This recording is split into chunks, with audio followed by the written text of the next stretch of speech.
let's get down to business. Come on! Give you one more night to get this. We've had a million nights just like this. So let's get down to Are you ready? Let's get down to business. Give you one more night to get this. Yes! How are we doing?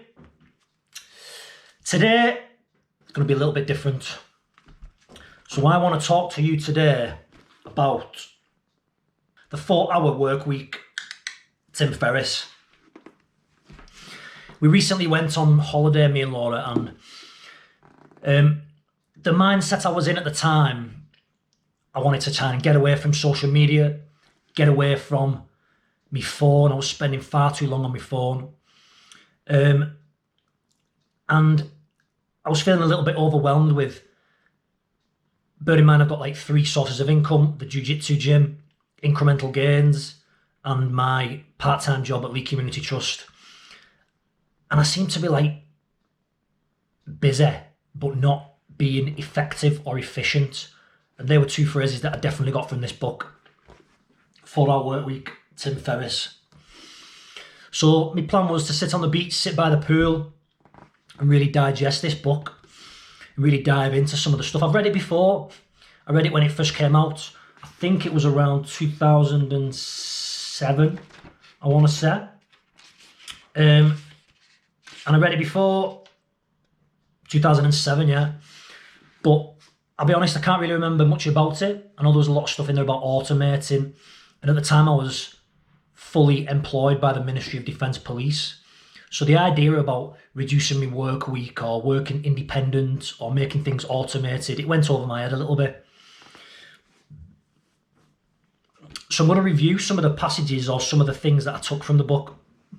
Many of you watching this may be self-employed. Some of you may be in employment.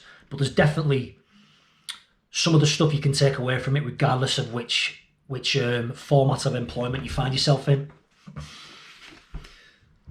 So the 4-hour work week implies, by the title, that you reduce your work week to 4 hours. And that's not the case. Obviously, if you're in full-time employment, that's impossible to do.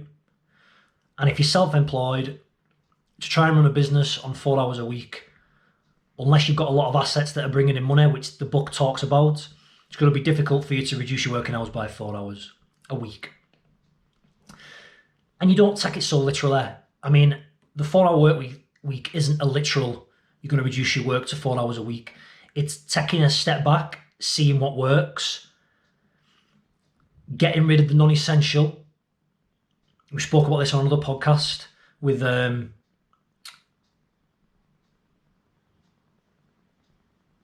remember his name now. Greg McKeown's brother. And he spoke about getting rid of what's non-essential.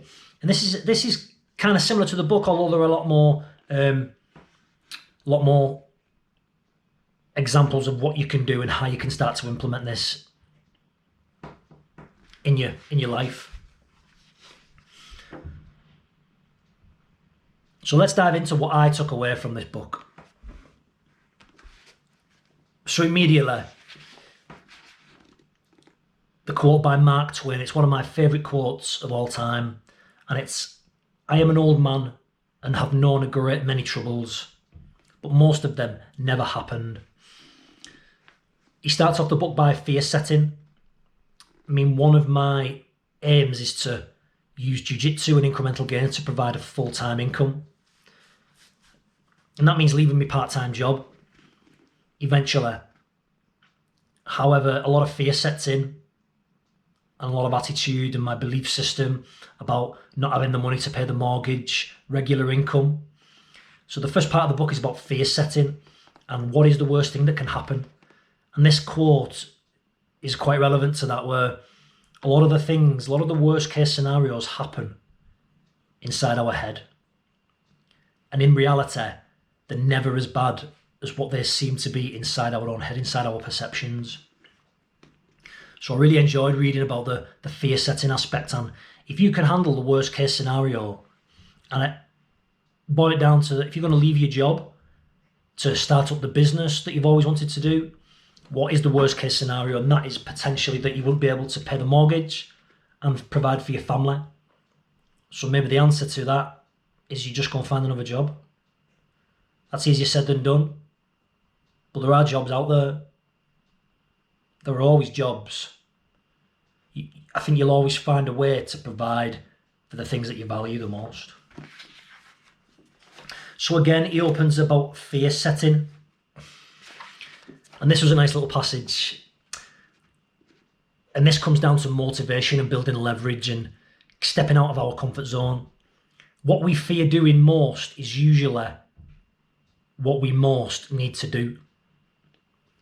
As I have heard said, a person's success in life can usually be measured by the number of uncomfortable conversations he or she is willing to have.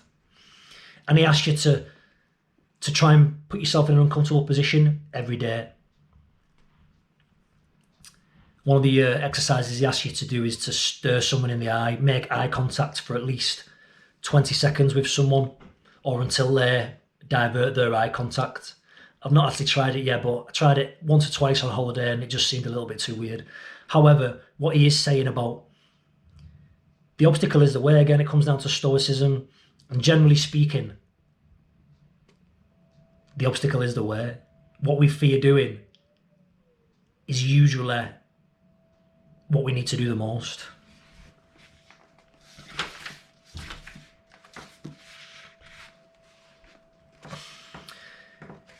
So we start the book, so it's split into quarters, 4 quarters.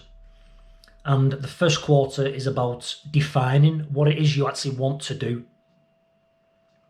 What it is that you want to do. Whether that's a career, whether that's a business, what is your motivation, what is your leverage? And when people say they want to be happy, that's not a good enough definition.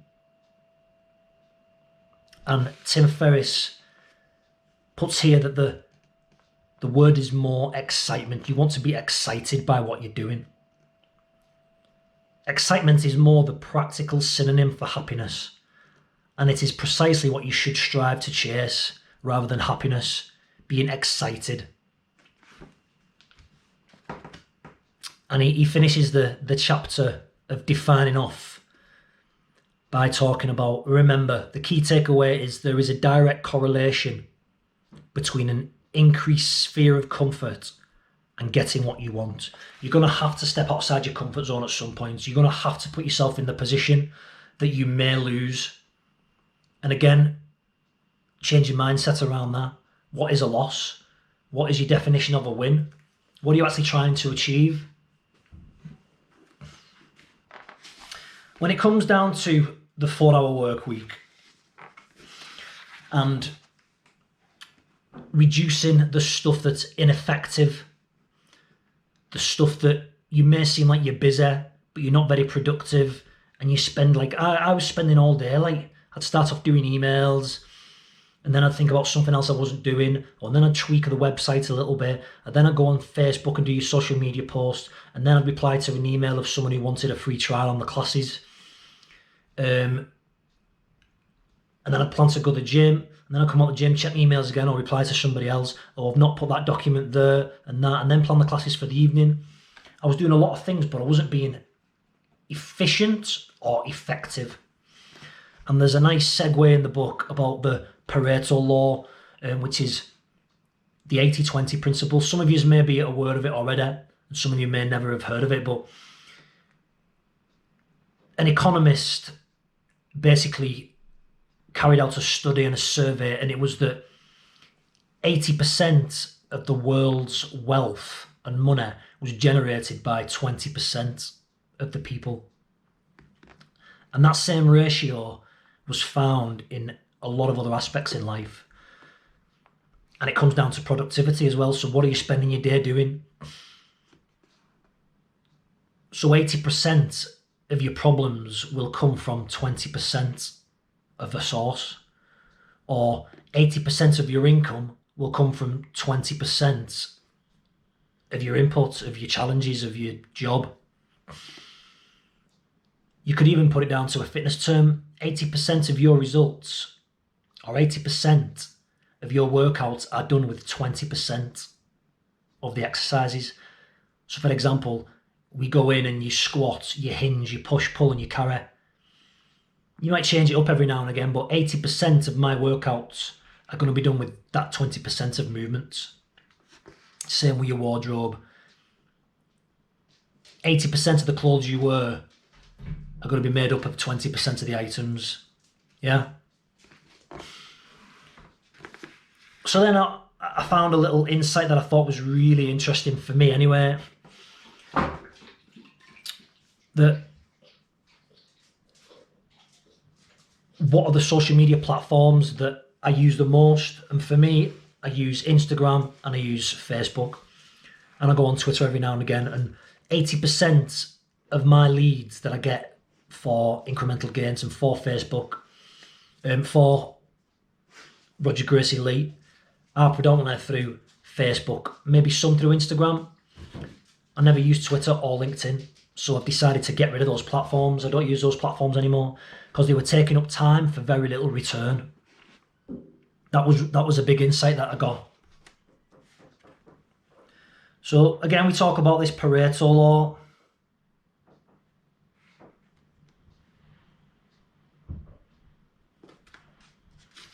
And an interesting Parkinson's law as well he talks about.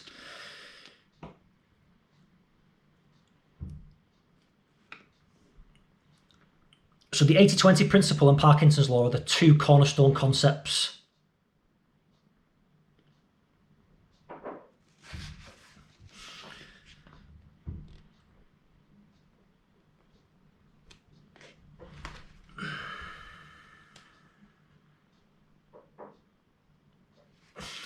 So this was a nice, the insight that I was talking about. Was slow down and remember this. Most things make no difference. Being busy is a form of laziness, lazy thinking and indiscriminate action. Being overwhelmed is often as unproductive as doing nothing.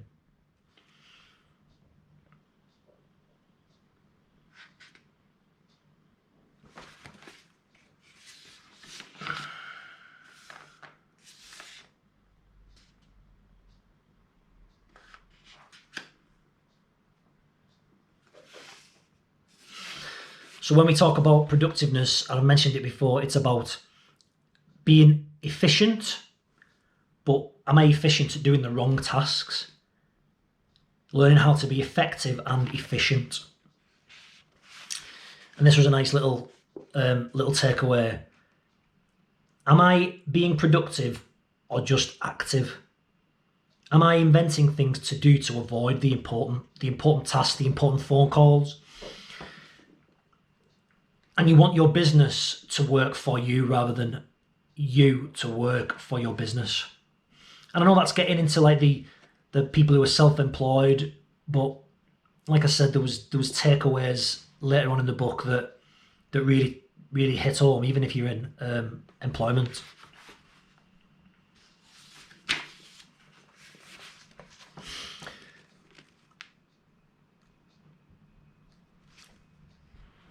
One of the things that is a bottleneck in my lifestyle, in my business, and in my work life is definitely email. It's how I have chose to market myself. It's what I've chose to how to contact my members and the people who are on the subscriber list. But the problem with me is the bottleneck of email. Everything comes down to me to email. So another insight that I got from the book, again, asking yourself, what 20% of sources are causing 80% of your problems? Getting back on email. So starting the last few weeks since we come back from holiday, whenever you're listening to this now, I've started to implement, and it's actually off Tim Ferriss's recommendation from the book, put a signature on the bottom of the emails telling people that I'll only respond and reply in 24 hours. I only answer emails once a day. And that's in the morning, I do all the things I said I was going to do on my to-do list. And then once they are done and completed, then I will answer emails and I'll reply, and then I only look at emails the day after. And the signature actually apologises. Anybody looking for a quick response, understand that I only look at emails once a day. And so far, so good. I'm not answering emails when they come in. I'm batching everything together, which is another hack that he puts in this book about what can you do in one sitting rather than multiple sittings throughout the day.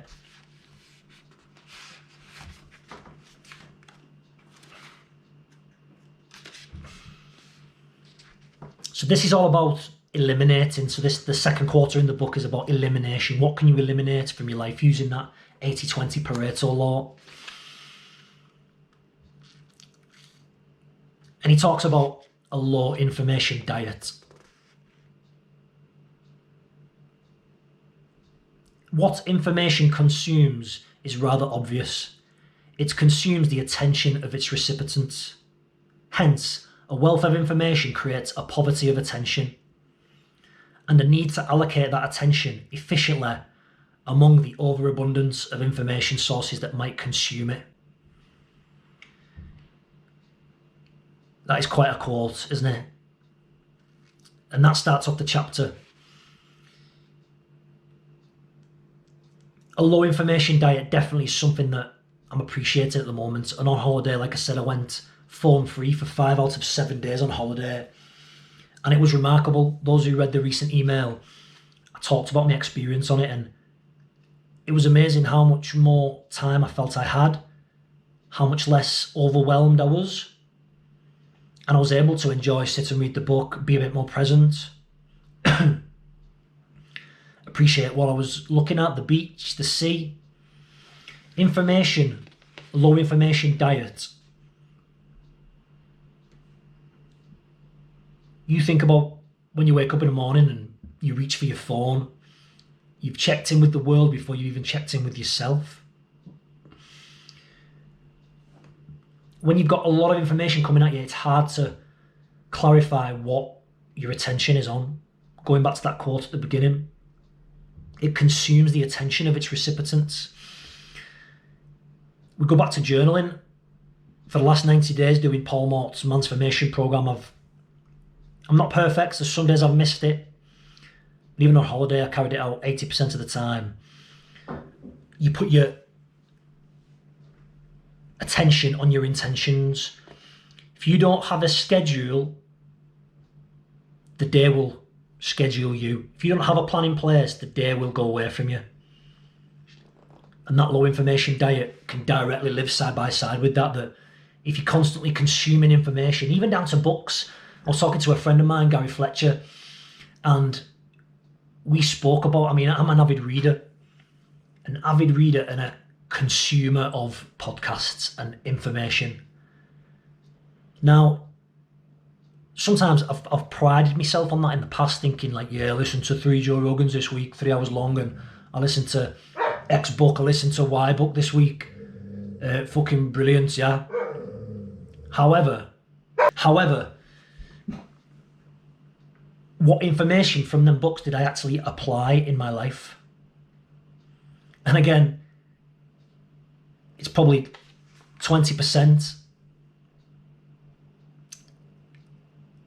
80% of the books that I've read, I've only probably applied 20% of the information or the podcasts that I've listened to. So it was another point about reread great books, coming back to what Dan John said in our podcast, that information is just regurgitated to appeal to a new kind of audience.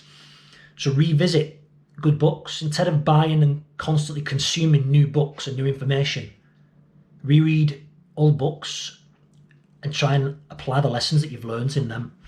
That was definitely a valuable thing for me, that most information is time consuming, negative, irrelevant to your goals, and outside of your influence. I challenge you to look at whatever you read or watch today and tell me that it wasn't at least 2 of the 4. So I'm going to listen to Matthew McConaughey's recently been doing the rounds on all the podcasts. He's been on Gary Vee, he was on Rogan, he was on Tim Ferriss's podcast, and I listened to that on the plane, funnily enough, coming home from holiday. but recently he's been on Rich Roll, so I'm going to watch the Rich Roll episode this afternoon. And part of me's thinking that the information that I'm going to be consuming will be negative, it won't be negative, it'll be all positive, irrelevant to your goals and outside of my influence and time consuming. And I reckon it probably will tick 2 of them boxes. It'll be time consuming and it might be irrelevant to my goals because I've already listened to him twice already on 2 different platforms. What new information am I going to receive? And I think that's an interesting way of looking at things, that most information is time consuming, negative, irrelevant to your goals and outside your influence. Next time you're scrolling Facebook or Instagram or just consuming information, reading a book or podcast, ask yourself if it ticks more than 2 of those boxes. And again, I'm not talking about rewarding yourself or watching a film on a Saturday night with your wife or your kids, relaxing, rest and recuperation and having fun. Because we need that escapism, we need that self-care, but understand that constantly consuming information daily is not making you effective and efficient.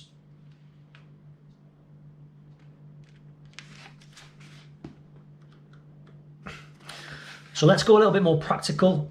We're looking at the A now on his acronym. Deal, define, eliminate, automate. So we're looking at automate, and the biggest takeaway for me was auto response on emails. So again, batching everything. So I do the emails in the morning and I have the signature in the email to say I'm only going to reply 24 hours later. Another real good tactic was about the information that you put in the emails. You very rarely want someone to be able to ask a follow-up question in the email, because that means you've got to start an email conversation then. And if there's back and forth, especially over 24-hour periods, it's going to be quite consuming. So when you write your email, you've got to think of what is the action you want the individual to do. Now, the action you want the individual to do, if they can't do it, there's got to be an or then. So if then actions, that he calls it in the book. Let's set up a meeting. Okay, can you do 2 p.m. Tuesday? If not, let's schedule in Thursday or Friday. Tell me which one suits you and we'll pencil it in. So always assume there'll be a follow-up question. What information do you need to put across to eliminate that back and forth?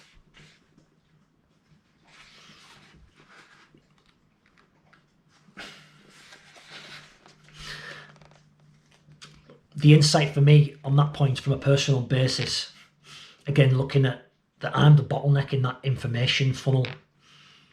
Everything comes down to me answering the email to get people booked in for classes. So this is where Calendly, I use Calendly to book people onto the sessions. And what normally happens is people will send me an email to say, I want to schedule a free trial. And I'll say, okay, here's the sessions we've got. They send me, I can do Monday the 3rd. I send them back, Monday the 3rd's great. Let's get you booked in. What questions have you got? This question, that question, boom. So now on the website, I've created frequently asked questions. So if anytime there's questions, I refer them to the link in the website. That's one thing that I've added to the email. The next thing is actually adding the Calendly link to the auto response email. As soon as someone subscribes, they get the auto response email that says, you've subscribed, let's get you booked in for your free trial. Free trials are on these particular days, Monday, Tuesday or Thursday. Click the link, get yourself booked in. Once they've booked in, that triggers another auto response email that sends them all the information they would need to know, also referring them to the FAQs on the website. So there should be very little traffic coming my way for me to answer questions. So that was one way that I started to implement this kind of automated response. So there's very little, I can be more effective, talking about efficiency and effectiveness. This was interesting when Tim Ferriss was looking at making money from your business. I mean, at the end of the day, that's what kind of, yeah, we want to be excited by our goals, but we're trying to make money to provide for our family and our loved ones. And it's all right making loads of profit if you've not really got the time to do anything with it. If you're working an 80-hour week, 14-hour days, you're not having much time to actually spend the hard-earned money on. Whereas if you're working less and not producing as much money, but yet you've got the time to actually do the things that you want to do. And that doesn't mean accumulating lots of material possessions. It might mean that you want to go on more ocean walks with the dog, go to the seaside more with your dog, take your wife out for meals, or have more experiences with your kids. That's the 4-hour work week ethos, to do more of what you want to do.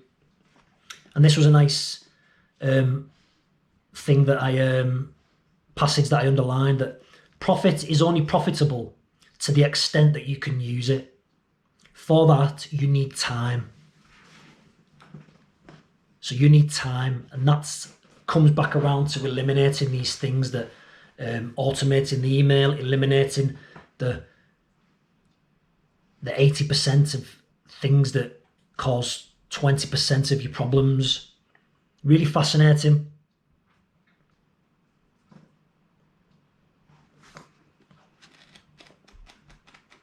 And then we fast forward to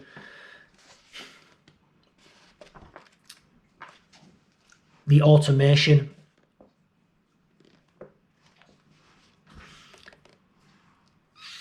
And it was talking about lead generators. And I know that might be irrelevant to some people who are listening to you, but generating leads so you can get expressions of interest to your website or to your landing page.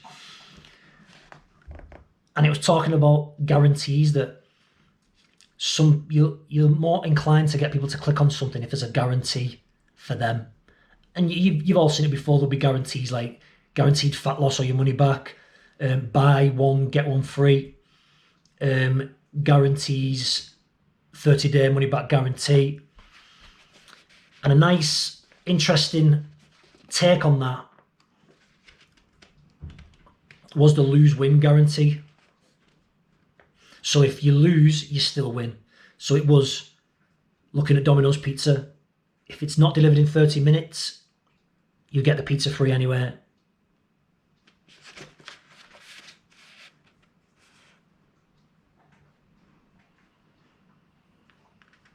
So I was trying to think of ways that what guarantee could I put on some of the programs that Incremental Gains are putting on, or the Jiu-Jitsu free trial. What's the guarantee? That if someone actually doesn't enjoy it or loses, that they eventually win. So there's something in place for them to still win, even though they feel like maybe it's not for them. It's interesting. It's something I'm thinking about. One aspect that I found quite interesting when we're coming towards the end of the book was, and it's something I've heard quite a bit recently, Paul Mort's talked about it.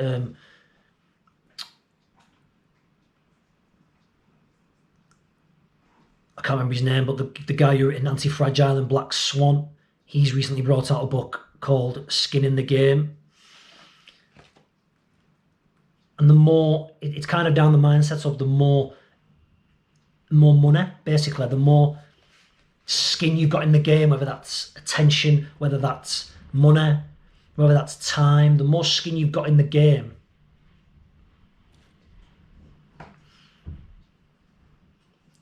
it's going to magnify the return.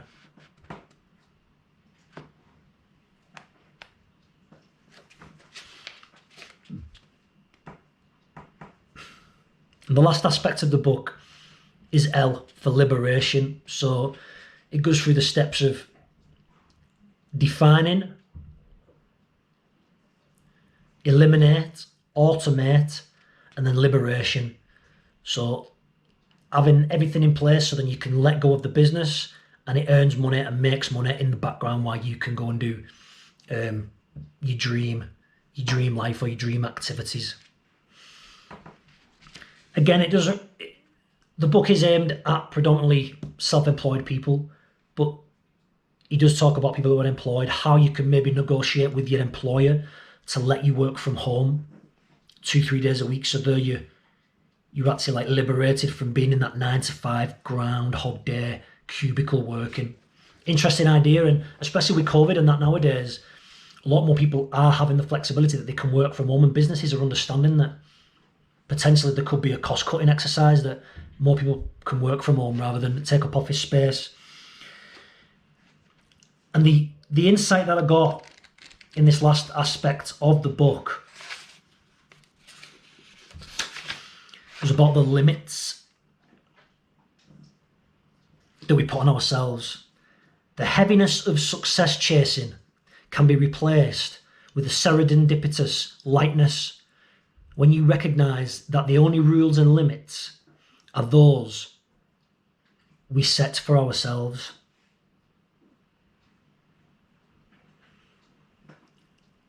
The heaviness of success chasing can be replaced with the serendipitous lightness when you recognize that the only rules and limits are those we set for ourselves. I did an Instagram post maybe months and months ago now, and I quoted Steve Jobs, and Tim Ferriss quotes the same quote here as well. For the past 33 years, I've looked in the mirror every morning and asked myself, if today were the last day of my life, would I want to do what I am about to do today? And whenever the answer has been no for too many days in a row, I know I need to change something. Almost everything, all external expectations, all pride, all fear of embarrassment or failure, these things just fall away in the face of death, leaving only what is truly important.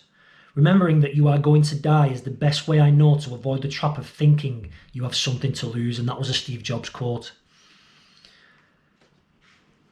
The only limits we have are with the ones we put on ourselves. You can achieve anything. And to paraphrase Steve Jobs as well, anything what has ever been invented or made was made by someone who was no better than you. And to finish off, and it's the way I'm going to finish this podcast because I've not got much battery left. But that was just a little review of my insights on the 4-hour work week. It came back to me after a few, again, going back to information overload. I'd listened to a few podcasts and a few people who I look up to had read it, and I thought I'm going to revisit that book because I'm in a place in my life now where I feel like I'll get some use out of it and some insight. Being part-time employed, having a few self-employed kind of ventures, and I'll leave you this poem if I've got enough time. This is the last chapter in the book. It's called Slow Dance. Have you ever watched kids on a merry-go-round, or listened to the rain slapping on the ground? Ever followed a butterfly's erratic flight, or gazed at the sun into the fading night? You better slow down, don't dance so fast. Time is short, the music won't last. Do you run through each day on the fly? When you ask, how are you, do you hear the reply? When the day is done, do you lie in your bed with the next 100 chores running through your head?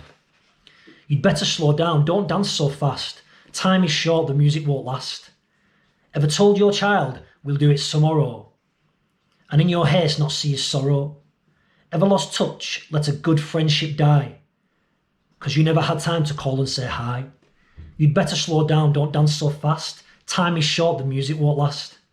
When you run so fast to get somewhere, you miss half the fun of getting there. When you worry and hurry through your day, it is like an unopened gift thrown away. Life is not a race. Do take it slower. Hear the music before the song is over.